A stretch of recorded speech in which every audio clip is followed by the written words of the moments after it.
पूर्णांक चिन्हांचे नियम भाग 2। नमस्कार मित्रांनो, या व्हिडिओमध्ये आपण पूर्णांकांचे गुणाकार आणि भागाकार करताना वापरली जाणारी चिन्हे आणि त्यांचे नियम समजून घेणार आहोत। संख्या रेषेवर शून्याच्या डाव्या बाजूला ऋण म्हणजेच निगेटिव्ह आणि उजव्या बाजूला धन म्हणजेच पॉझिटिव्ह संख्या लिहितात। हे आपण आधीच्या व्हिडिओमध्ये बघितले आहे। पॉझिटिव्ह संख्या शून्य आणि निगेटिव्ह संख्या यांना एकत्रितपणे पूर्णांक असे म्हणले जाते। आपण हेही बघितले आहे की पूर्णांकांची बेरीज की वजाबाकी करायची असते हे आपल्याला त्याचे चिन्ह बघूनच कळते। आणि जेव्हा संख्यांचे चिन्ह सारखे असते तेव्हा त्यांची बेरीज केली जाते आणि उत्तराच्या संख्येला ते चिन्ह दिले जाते। पण जेव्हा चिन्ह वेगवेगळे असते तेव्हा त्या संख्यांची वजाबाकी केली जाते आणि येणाऱ्या उत्तराला मोठ्या संख्येचे चिन्ह दिले जाते।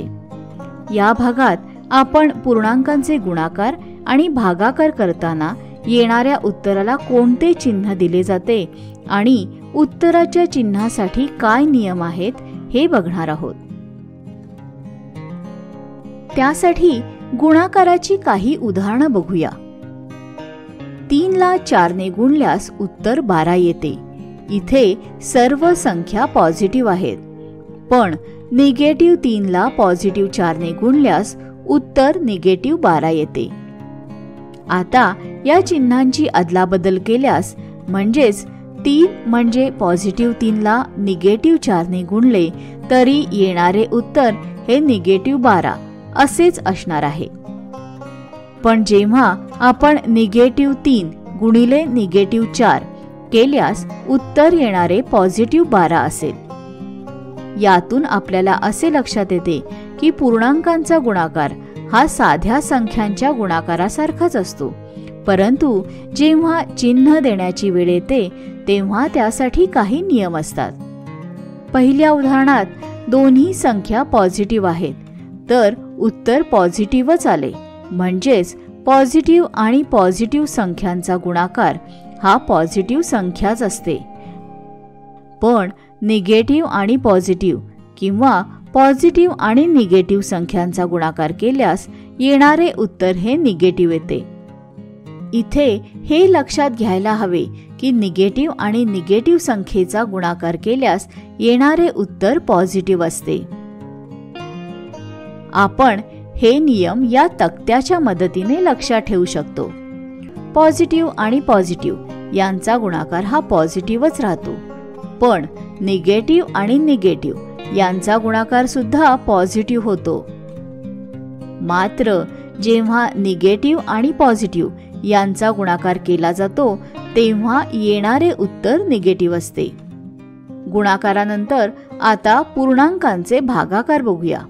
12 ला 3 ने भाग दिला असता उत्तर येते 4। आता आपण निगेटिव्ह 12 ला 3 ने भाग देऊन पाहू। इथे आपल्याला उत्तर मिळते निगेटिव्ह 4। पण जर आपण पॉझिटिव्ह 12 ला निगेटिव्ह 3 ने भाग दिला तरीही उत्तर येते निगेटिव्ह 4च। पण जर आपण निगेटिव्ह 12 ला निगेटिव्ह 3 ने भाग दिला तर उत्तर येते पॉझिटिव्ह 4। याचाच अर्थ असा की भागाकारातही उत्तराला चिन्ह द्यायचे नियम गुणाकाराप्रमाणेच आहेत।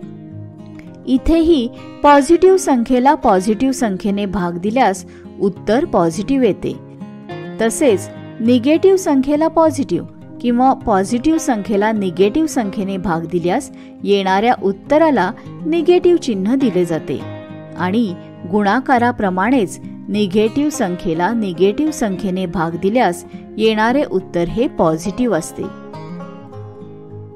याचाच अर्थ असा की गुणाकार आणि भागाकार या दोन्ही क्रियांमध्ये येणाऱ्या उत्तराला चिन्ह लावण्याचे नियम समान आहेत। गुणाकार आणि भागाकार या दोन्हीमध्ये पॉझिटिव्ह आणि पॉझिटिव्ह यांचे उत्तर पॉझिटिव्हच येते, पण निगेटिव्ह आणि निगेटिव्ह यांचे उत्तरही पॉझिटिव्ह येते।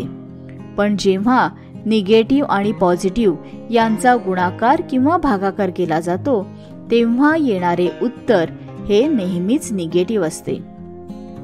थोडक्यात सांगायचे झाले तर समान चिन्ह असणाऱ्या संख्यांचा गुणाकार आणि भागाकार नेहमी पॉझिटिव्ह येतो, पण जेव्हा वेगवेगळी चिन्हे असणाऱ्या संख्यांचा गुणाकार किंवा भागाकार केला जातो तेव्हा तो नेहमी निगेटिव्हच येतो.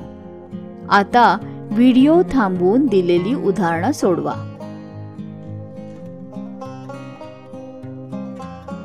ही आहेत प्रश्नांची उत्तरं.